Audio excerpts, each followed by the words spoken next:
ഗ്രൈൻഡറിലോട്ട് നമ്മൾ ഒരു കപ്പ് എന്ന് വെച്ച് കഴിഞ്ഞാൽ ചെറിയൊരു ബൗളാണ് കേട്ടോ, ഒരു 3 ടീസ്പൂൺ 4 ടീസ്പൂണൊക്കെ റൈസാണ്, കുക്ക് ചെയ്ത റൈസ്, നമ്മുടെ ചോറുണ്ടല്ലോ അതെടുക്കുന്നുണ്ട്. നമുക്ക് മട്ടരി വേണമെങ്കിൽ മട്ടരി എടുക്കാം, പ്ലെയിൻ റൈസ് വേണമെങ്കിൽ അങ്ങനെ എടുക്കാം കേട്ടോ. പിന്നെ അതിലോട്ട് നമ്മൾ അരയ്ക്കാൻ പാകത്തിന് വെള്ളത്തിന് പകരം തൈരാണ് ആഡ് ചെയ്യുന്നത്.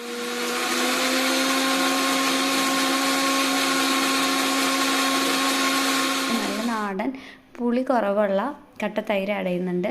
അത് നമ്മൾ മിക്സിയിൽ നന്നായിട്ട് ഫൈനായിട്ട് അരച്ചെടുക്കാം. ഇനി നമുക്ക് ഈ അരച്ചെടുത്തതിൽ നിന്നും നമുക്ക് ഇതിപ്പോൾ കുറച്ച് അധികം ഉണ്ട്, അപ്പോൾ നമ്മൾ ഫേസിലോട്ട് ആവശ്യമായിട്ടുള്ളതാണ് ഞാനിപ്പോൾ എടുക്കുന്നത്.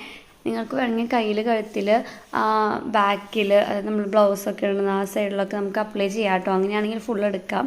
ഇപ്പോൾ ഞാൻ ഫേസിൽ മാത്രമായിട്ടാണ് കാണിക്കുന്നത്. അപ്പോൾ അതിലോട്ട് ഒരു ഇവിയോൻ്റെ വൈറ്റമിൻ ഇ ക്യാപ്സ്യൂൾ പൊട്ടിച്ചൊഴിച്ച് ഒന്ന് മിക്സ് ചെയ്യുക. നമുക്ക് ഈ പാക്ക് അഫോർഡബിൾ ആവുന്ന രീതിയിൽ വീട്ടിൽ തയ്യാറാക്കി എടുക്കാം.